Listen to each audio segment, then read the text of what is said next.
Today on the news and why it matters, a cover-up of coverage of Jeffrey Epstein. Project Veritas dropped the video. We have got all of the analysis on it.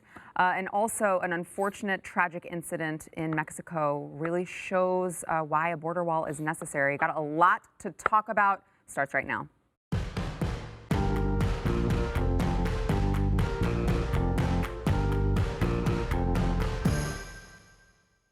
Welcome to the news and why it matters. I am Sarah Gonzalez, today joined by conservative commentator Grant Stinchfield, back in the house. Thanks for being here. Sarah, absolutely. Lathan Watts, communications director at First Liberty. Thank you for being here. Good to be back. Did you have a beard last time you were here? I did not. It looks good. Is this the No Shave November? It's seasonal. Okay. Are you No Shave November too? I was getting upset. You were going to mention my. Well, it just dawned on me. I was like, wait, everyone has beards now. I'm such a man. This is No Shave Tuesday. Okay. Just the Tuesday. I can't wait to see what it looks like by Friday. And Blaze media critic Rob Eno. Thanks guys for being here. We got a lot to get into. First, we want to thank our sponsor, NetSuite. So, Grant, you are an entrepreneur, a small business owner. I try, yes. You know that if you don't know your numbers, your actual numbers in your business, there's no way that you can grow your business. None. And in fact, I tell young, aspiring business people that you've got to have your books in order and know the number. You got to know where you're spending money, and you got to know where money's coming in. Without that, you're lost. Exactly.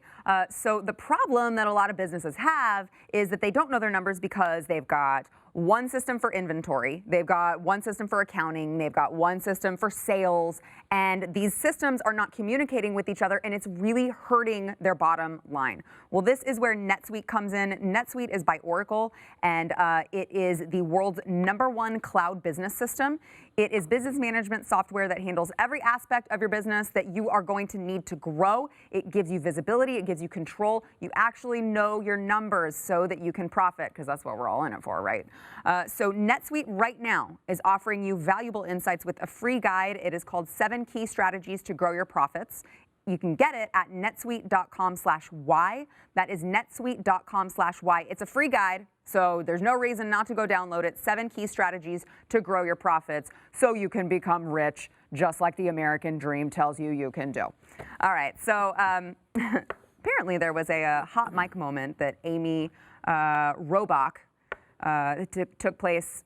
I guess it was earlier this year. I didn't get a confirmation on exactly when it was, but earlier this year, when all of the Jeffrey Epstein news broke earlier this year, ABC host Amy Robach was caught on a hot mic moment talking about Jeffrey Epstein, talking about, you know, the story that she had, 3 years ago on Jeffrey Epstein. Here is what she had to say in her hot mic moment. Watch. I've had the story for 3 years. I've had this interview with Virginia Roberts. We would not put it on the air. First of all, I was told, who's Jeffrey Epstein? No one knows who that is. This is a stupid story. Then the palace found out that we had her whole allegations about Prince Andrew and threatened us a million different ways.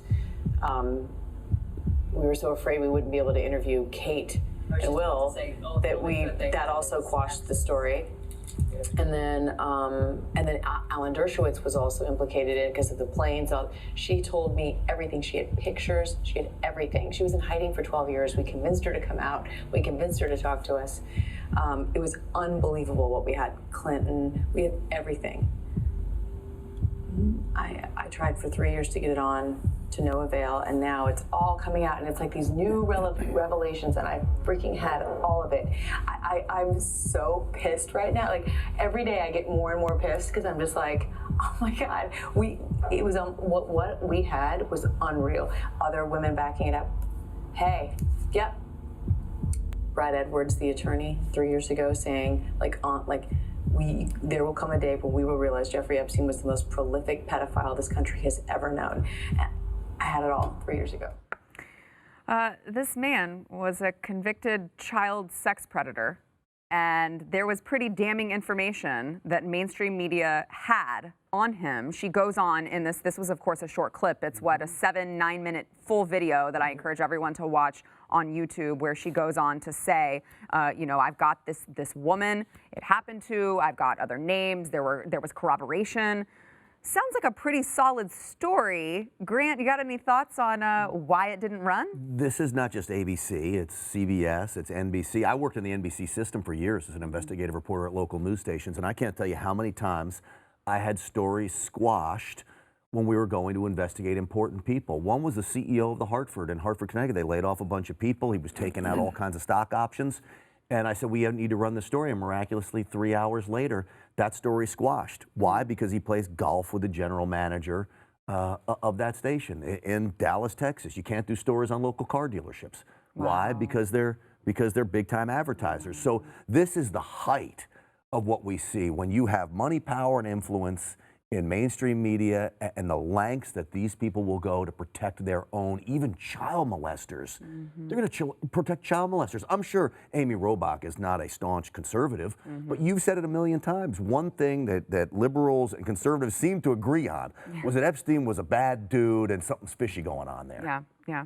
Lathan, she did mention she also had some dirt on Clinton when it comes to Jeffrey Epstein, and as well as Prince Andrew, which was why the Buckingham Palace was threatening them in all sorts of ways. What are your thoughts?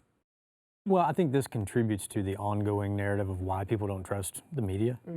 When you see this come out 3 years later, and you have a member of the media who, as you said, is probably not, politically conservative, but gets told, no, we're not going to do this story because, well, this guy is kind of one of ours, and he hangs around a lot of important people, and he supports a lot of important people, and we'd really like an interview with the royals. Seriously? So it is easy to see why people continue to rate, the mainstream media right above smallpox when it comes to polling. This is just one more example, and I almost feel obligated to insert Jeffrey Epstein did not kill himself. Rob, your thoughts? Best memes ever. But again, it's the mainstream media, right? You mentioned NBC. CBS had Charlie Rose. NBC had Matt Lauer. NBC stopped Ronan Farrow from investigating the Harvey Weinstein situation. It's the media, they want to protect their friends. Who knows? I mean, maybe one of the ABC guys went on the plane to the island, right? I mean, maybe they have a relationship with him that we don't know about. But what's amazing is it's not what she said, right? It's not what she said, it's how ABC reacted, right? And they're like, it did not meet our editorial standards. I have those statements. Let's go ahead and listen to, let me read her statement first. Amy Robach's statement after this video dropped. She said, as a journalist, as the Epstein story continued to unfold last summer, I was caught up in a private moment of frustration. I was upset that an important interview I had conducted with Virginia Roberts didn't air because we could not obtain sufficient corroborating evidence to meet ABC's editorial standards about her allegations. My comments about Prince Andrew and her allegation that she had seen Bill Clinton on Epstein's private island were in reference to what Virginia Roberts said in that interview in 2015. I was referencing her allegations, not what ABC News had verified through our reporting. The interview itself, while I was disappointed it didn't air, didn't meet our standards. In the years since, no one has ever told me or the team to stop reporting on Jeffrey Epstein, and we have continued to aggressively pursue this important story. ABC kind of had the same song and dance. They said not all of our reporting met our standards to air, so that's why we didn't do it. But we continue to investigate this story. Editorial standards. Editorial. I called it before it came out, right? I tweeted, I'm like, they're going to go with the editorial standard canard. It's what they always do. They're going to say, in hindsight, in this video, she says that she has corroborating witnesses. It's you almost expect the entire playbook. Now, if O'Keefe does what he used to do back when Andrew Breitbart was alive and was kind of guiding him, he'll have something else, right, that he can bring out tomorrow, which completely undercuts this editorial standards canard. But, I mean, she basically said, I had corroborating witnesses. I had people that corroborated her story. I had all of this, and they didn't let me do it because we wanted to, cover the wedding. The video, by the way, you said you didn't know when it was. If you watch the full 7 minutes, she talks about Epstein killing himself, right? So it came after Epstein killed himself, which was probably the impetus for her doing it. And she also said that if she was, the woman that got all the girls for Epstein, that if she was that woman, she would have a lot of people around her at all times to make sure that she doesn't get Epstein, right? because it's absolutely amazing to me that they come back to the same thing. This is the exact same playbook we saw that Ronan Farrow got thrown at him when he tried to report on the Weinstein stuff. It's the same one over and over and over again. I can promise you that is not Amy Robach's statement. That statement was written, and I see it from, again, working inside mainstream media and working with attorneys for these big networks. That has the lawyers written all over it. And if anybody should take a lesson out of this, it's Amy Robach and all of us that do this for a living. Mics are always hot. Yeah. And, you know, I'm sure she's concerned about ramifications of what happens for her. I believe speaking the truth at the time that was taped. Yeah. Yeah, that's the best thing about hot mic moments, is because they give you a rare glimpse of what people actually think when they're actually telling the truth. And as far as the editorial standards and corroboration, somewhere in Washington, D.C., Justice Kavanaugh is screaming, what standards? Yeah. Well, I mean, not just Justice Kavanaugh. I mean, they will put, mainstream media will put anyone, they'll find someone on a street corner who says, Trump sexually assaulted me. Won't do any investigative journalism to try to back that up with any sort of documentation, put it on air. Yeah. I mean, we have seen CNN, we have seen, I mean, I can't think specifically of ABC, I'm sure they've done it too, but I mean, CNN put that E. Jean Carroll lady on, you know, and multiple other ones who are just like, yeah, Trump did this really terrible thing back in the day. I don't have any recollection of the details of it, but I can definitely tell you that he did it. But if you're associated with the Clintons and you've done something wrong, they're going to ignore it altogether. Right, the Juanita Broaddrick thing, right? It doesn't meet, Juanita Broaddrick didn't meet our editorial standards. I'll give Ronan Farrow credit. It was underreported. Over the weekend, he tweeted that the Juanita Broaddrick story needs to be investigated more. So I give him credit. He did say it. Frank's probably happy. Oh, I was supposed to say that, right? But you know, it's just the same playbook over and over and over again. And then when they have clear information on something else, they say, oh no, you're hearing something different than what we're hearing, you know, with the Ukraine stuff and everything. It's just, it's their narrative over and over and over again. This really goes back to my biggest warning about the mainstream media and the way they lie. It's not always what comes out of their mouth that are lies, but it's lying by omission. And by not reporting on this story is a lie by omission, by not telling the whole truth. And it really, I think it really gives credence to, you know, the whole idea of there being a deep state, right? Because you've got the deep state working in conjunction with mainstream media. You control everything. You control the entire country just with those two entities working together. It's really scary. Right, and if you ask questions, you're the crazy one. Yeah, yeah. Well, you just say the word deep state now and you have to put on a tinfoil hat. Well, I'm not doing it, okay? Because it's real. All right, back in a minute with more. It wouldn't fit over that bun anyway. I could get like a little tiny one to put right here. A tinfoil hat bow. Right. That's what I need. Hey, before we jump back into it, we want to thank our sponsor, new sponsor of the show, and I'm so excited that we can finally talk about them, Black Rifle Coffee Company. I have been drinking Black Rifle for a while now, and I was like, okay, when can we talk about Black Rifle? When can we talk about Black Rifle? Because it's amazing coffee, you guys, and it's a win-win because with Black Rifle you get amazing coffee, and you also get to help the troops, and also you get to give some love to a veteran-owned business. So Black Rifle is, of course, veteran-owned and operated, premium small-batch roast-to-order coffee company for people who, you know, love America. They import only the highest quality beans from around the world and always roast to order so that you know that you are getting the freshest coffee available. Now, you can also join, I highly recommend you join the Black Rifle Coffee Club, so you can choose the amount and the blends that you want. They've got a whole bunch of ones to choose from, including one that is like double the caffeine, which I love. And you can receive a special discounted price. They ship it to you free to your home directly, maybe your office if you want it there. Every single month you get it. And of course, it's just an added convenient thing that allows you to keep your working hard, making America the land of the free and the home of the brave. You don't got to go to the store for coffee. Before we drank Black Rifle, my husband was like, oh crap, we're out of coffee. I gotta go to the store. I gotta go to Starbucks, whatever. You don't have to do that anymore. And by the way, throughout the month of November, for each coffee purchase, Black Rifle is going to give a bag of their limited time offer holiday roast to troops overseas to be delivered by Christmas. So you get your coffee, it's delicious, you get to give to troops overseas right before Christmas. You got to do it. There's no reason not to. You can go to blackriflecoffee.com/news. If you enter promo code NEWS, you will get 20% off of your first order.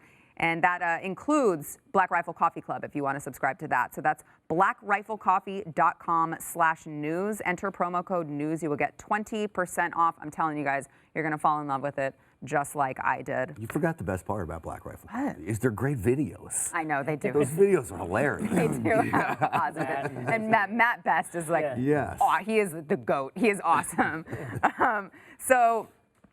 Trump has declared war on Mexican drug cartels after 3 women and 6 children from the United States were massacred. Now, this took place in Mexico. There's a Mormon community in Mexico, believe it or not. They live right on the border in Sinaloa. And these families were related. They apparently were in a car caravan to a wedding and they got ambushed. The grandfather of this family says that he thinks that the vehicles were ambushed by the cartel because they thought that the family's SUV was an opposing drug-related gang. And so they think it was a case of mistaken identity. But here is the heartbreaking video of this grandfather after these people and their cars were burned.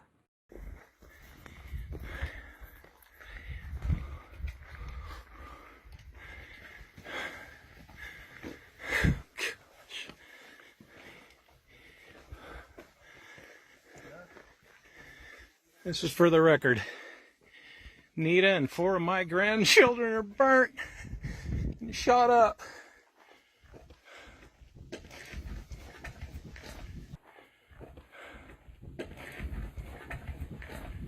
Right on the road out of La Mora. Absolutely tragic. President Trump, almost immediately after news of this broke, tweeted out, wonderful family and friends from Utah got caught between 2 vicious drug cartels who were shooting at each other, with the result being many great American people killed, including young children and some missing. If Mexico needs or requests help in cleaning out these monsters, the United States stands ready, willing, and able to get involved and do the job quickly and effectively. The great new president of Mexico has made this a big issue, but the cartels have become so large and so powerful that you sometimes need an army to defeat an army. This is the time for Mexico, with the help of the United States, to wage war on the drug cartels and wipe them off the face of the earth. We merely await a call from your great new president. Mexican president has already responded this morning after President Trump's announcement. He said, it's not in agreement with our convictions. We will not be waging war against the drug cartel. The worst thing is war. I think he went on to say, we've tried that approach already and it didn't work. Well, sounds like just standing around and letting the drug cartels run your country isn't really working either. Your thoughts, Grant? I mean, if you want proof that these are savages and animals, and President Trump gets called a racist for calling them those kinds of names, look at that burnt up car. You got two families that are now devastated, dead, burnt to a crisp because of these animals, and he claims mistaken identity. I don't believe it. You've got these families driving north. They're not drug dealers. And even if it was one shot that started the mistaken identity, they knew exactly what they were doing when they went and set these cars on fire. And apparently some of the kids are still missing. Yeah. Like this is insane. And the fact that Mexico doesn't want help from the United States doesn't really surprise me in all of this. The people of Mexico are living under oppression due to these cartels. Yeah. Lathan, really, honestly, Grant's got a great point, because you look at what MS-13 has done in the past, even here in America. I mean, they've done these kinds of things to Americans, and there's not been any talk of mistaken identity. This is just kind of who they are. It is, and I think this president's going to deal with this issue in a much different way than the previous president. I think the current president of Mexico, even though Trump has praised him and wants to help and be a partner, if he continues to sort of politely say thanks but no thanks, he may see what the American military can do in his own country, whether he wants them there or not. It would not surprise me at all if this president decided to treat this group as it is, as a terrorist organization. And he's been quite successful at making the leadership of a terrorist cell the most dead-end job in the world. And it would not surprise me at all if you kill Americans, we come kill you. If they were if there was an American family in Syria and ISIS had done this, we'd have a response. Yes. That's exactly right. Yes. You're exactly right. And it's to your point about the terrorist organization, Chip Roy's chief of staff today called on the president to designate these narco-terrorists as terrorist organizations. Over 110, 115 years ago, we had a similar situation with Pancho Villa at the border. We sent troops in. I think it was Teddy Roosevelt was the president then. We sent troops in to take care of it. Let's not be naive here. These narco-terrorists are coming across our border. They're doing forays into our border. They're shooting at our border guards with impunity because the rules of engagement are that you don't go back and get them. They have been trying to invade the United States for a while.